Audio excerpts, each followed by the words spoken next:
아침에 나로 주의 인자한 말씀을 듣게 하소서. 행복한 교회 성도 여러분 안녕하십니까? 강창환 부목사입니다. 10월 24일 금요일입니다. 하나님의 은혜와 평안이 성도님들의 심령과 삶 가운데 함께 하시기를 소망합니다. 하나님의 말씀을 보도록 하겠습니다. 스가랴 9장 9절부터 17절까지의 말씀을 봉독해 드립니다.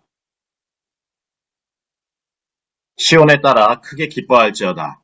예루살렘에 따라 즐거이 부를지어다. 보라, 내 왕이 내게 임하시나니 그는 공의로우시며 구원을 베푸시며 겸손하여서 나귀를 타시나니 나귀의 작은 것 곧 나귀 새끼니라. 내가 에브라임의 병거와 예루살렘의 말을 끊겠고 전쟁하는 활도 끊으리니 그가 이방 사람에게 화평을 전할 것이요 그의 통치는 바다에서 바다까지 이르르고 유브라데 강에서 땅끝까지 이르리라.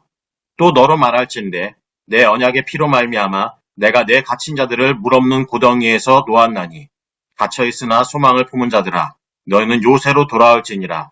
내가 오늘도 이르노라. 내가 내게 갑절이나 갚을 것이라. 내가 유다를 당긴 활로 삼고 에브라임을 띄운 화살로 삼았으니 시온아 내가 내 자식들을 일으켜 헬라 자식들을 치게 하며 너를 용사의 칼과 같게 하리라. 여호와께서 그들 위에 나타나서 그들의 화살을 번개같이 쏘아내실 것이며 주 여호와께서 나팔을 불게 하시며 남방 회오리 바람을 타고 가실 것이라. 만군의 여호와께서 그들을 호위하시리니 그들이 원수를 삼키며 물맷돌을 밟을 것이며 그들이 피를 마시고 즐거이 부르기를 술 취한 것 같이 할 것인즉 피가 가득한 동이와도 같고 피 묻은 제단 모퉁이와도 같을 것이라. 이날에 그들의 하나님 여호와께서 그들을 자기 백성의 양떼같이 구원하시리니 그들이 왕관의 보석같이 여호와의 땅에 빛나리로다. 그의 형통함과 그의 아름다움이 어찌 그리 큰지 곡식은 청년을 새 포도주는 처녀를 강건하게 하리라. 아멘.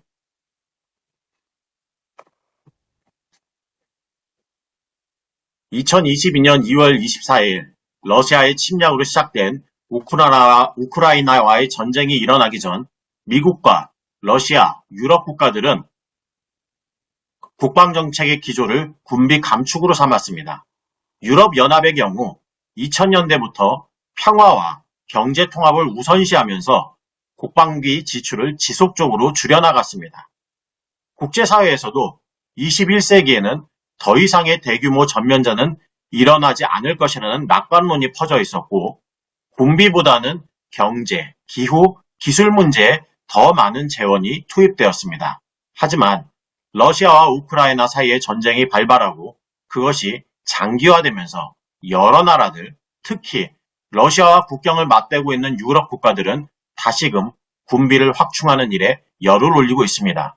실제로 독일의 경우 슐츠 총리의 시대전환 선언 이후 대규모 재무장을 추진하면서 유럽 군사력의 중추 역할을 자임하려 하고 있고 러시아와 국경을 맞대고 있는 폴란드의 경우 GDP의 4%를 국방비로 사용하면서 대대적으로 군비를 확충하고 있습니다. 그들이 그렇게 하는 이유가 무엇입니까? 뚜렷한 명분이나 정의가 없는 전쟁이 장기간 지속되는 것을 보면서 힘의 논리가 다시금 득세하게 되었기 때문입니다. 과연 이러한 힘의 논리를 통해 진정한 평화가 이루어질 수 있을까요? 전쟁을 억제하는 힘은 생길 수 있을지는 몰라도 서로를 끊임없이 의심하고 경계하는 긴장감, 언제 상대가 나의 약한 곳을 파고들지 모른다는 불안감이 고조될 수밖에 없습니다. 힘의 논리만으로 진정한 평화가 이루어질 수 없다는 사실을 우리는 이미 잘 알고 있습니다. 오늘 말씀도 세상에 만연한 힘의 논리와는 전혀 맞지 않는 다른 방법으로 평화를 이루실 왕이 오실 것에 관해 이야기합니다. 본문 9절은 시온에 따라 크게 기뻐할지어다. 예루살렘에 따라 즐거이 부를지어다. 보라, 내 왕이 내게 임하시나니 그는 공의로우시며 구원을 베푸시며 겸손하여서 나귀를 타시나니 나귀의 작은 것 곧 나귀 새끼니라 라고 이야기합니다. 이 예언의 말씀은 예수 그리스도께서 예루살렘에 올라가실 때 나귀를 타심으로써 성취된 말씀입니다. 여러분, 예수님이 나귀 새끼를 타고 예루살렘에 올라가는 장면을 한번 머릿속에 그려보시기 바랍니다. 성인 남성인 예수님을 태울 만큼 잘한 나귀기는 했겠지만 그 모습이 작고 볼품없는 모습이었으리라는 것은 의심할 필요조차 없을 것입니다. 더욱이 나귀는 고대 근동세계에서 존귀한 신분의 사람들이 타는 동물이 아닌 짐을 실어 나르는 용도로 사용된 동물입니다. 그러기에 당연히 왕이나 장수가 이동수단으로 나귀를 사용할 일은 전혀 없었습니다. 그들은 보다 힘있고 빠른 기동력을 가진 말을 탔습니다. 그런데도 왕이 나귀, 그 가운데서도 더 보잘것없는 나귀 새끼를 타셨다는 것은 그분에게서 나타나는 겸손의 모습이 어떠한지를 보여주는 것이라 할 수 있습니다. 오늘 본문 10절은 나귀 새끼를 타고 오실 겸손의 왕께서 범세계적인 평화를 이루실 것을 이야기합니다. 이는 훗날 메시아가 강림하실 때 하나님께서 자기 백성에게 진정한 평화를 주실 것이며 그가 평화로 다스릴 것을 예언한 말씀입니다. 하지만 이러한 메시아에 관한 예언은 예수님의 공생애 당시의 유대인들이 생각하고 기대하던 메시아의 모습과는 너무도 다른 모습이었습니다. 그들은 메시아가 임하여 하나님께서 택하신 자신들을 정치적, 군사적으로 견고하게 세우고 그것을 통해 그동안 자신들을 억압해왔던 로마 제국을 무너뜨리고 이스라엘을 모든 나라 위에 뛰어난 나라로, 다시 말해 정치, 군사적 강대국으로 세우실 것이라고 믿었습니다.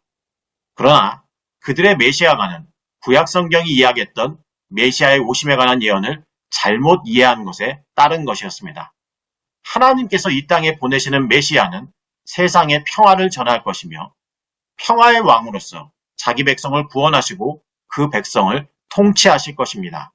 이것을 이루실 하나님은 먼저 당신의 백성에게서 전쟁과 관련한 모든 것을 끊어버리실 것입니다. 이러한 맥락에서 본문 10절은 내가 에브라임의 병거와 예루살렘의 말을 끊겠고 전쟁하는 활도 끊으리니 라고 이야기합니다. 병거와 말, 활은 전쟁에서 적을 제압할 수 있는 대표적 무기입니다.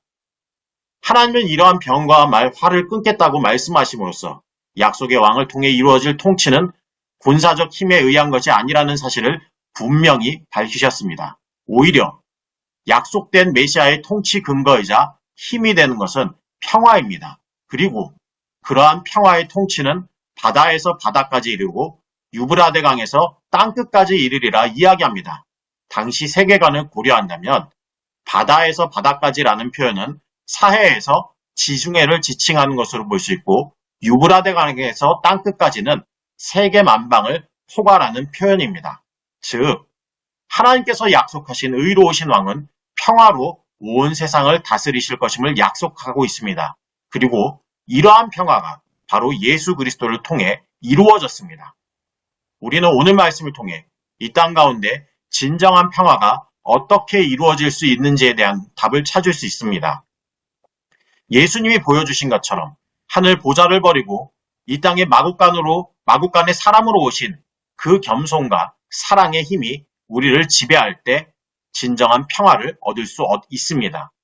또한 하나님만이 우리의 유일한 소망과 신뢰의 근거임을 믿을 때에만 그 평화를 얻을 수 있습니다. 물론 우리의 현실은 오늘 본문이 이야기하는 진정한 평화와는 거리가 있습니다. 이 세상은 여전히 힘으로 서로를 지배하려는 풍토만이 가득할 뿐입니다. 그러나 세상이 그렇다고 하여 우리도 그러한 세상의 흐름에 우리 자신을 맡겨서는 안 됩니다. 그러한 세상의 흐름을 거스르고 지난날 예수님이 그러하셨던 것처럼 세상 가운데 전혀 새로운 평화의 길을 제시할 수 있어야 합니다. 그러한 평화의 출발은 바로 나에게서 비롯됩니다. 예수 그리스도께서 나에게 베푸신 그 사랑에 감격할 때 얻을 수 있는 샘솟는 기쁨과 평화에서 시작됩니다.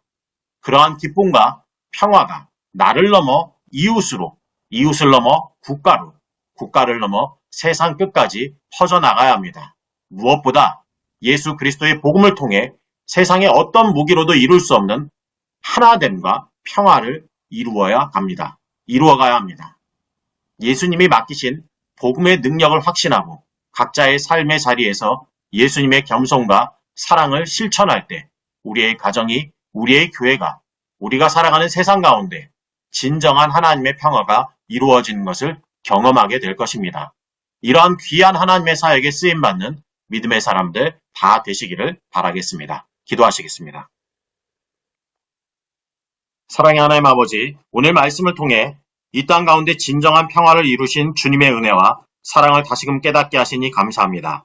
힘의 논리만이 가득했던 세상 가운데 왕으로 오셨지만 스스로 낮은 자 되시고 복음을 통해 세상에 진정한 평화의 씨앗을 심으신 예수님의 모습을 우리가 돌아보게 하여 주옵소서. 하나님의 사람으로서 사람들이 인정하거나 사람들이 두려워할 만한 힘을 가져야 평화를 누릴 수 있다고 생각하는 세상적 가치관을 따르지 않게 하여 주옵소서. 세상 사람들이 힘의 논리를 따른다 할지라도 우리는 용감히 그 흐름을 거스르게 하옵소서. 위에서 군림하려 하기보다는 도리어 스스로 낮은 자 되어 섬김의 본을 보이신 예수님의 뒤를 따르는 믿음의 사람 되게 하여 주옵소서. 우리가 머무는 곳에 불화가 사라지고 하나님 안에서 섬김과 사랑의 싹이 피어나 자라나게 하여 주옵소서.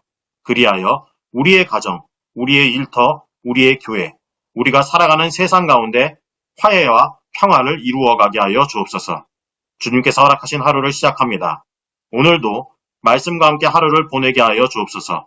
그리스도인다운 말과 삶을 통해 주위 사람들에게 선한 영향력을 끼치게 하여 주시고 우리 안에 있는 하나님의 평화와 사랑이 주위 사람들에게 흘러나가는 복된 하루 되게 하여 주옵소서. 감사드리며 예수님의 이름으로 기도드립니다. 아멘.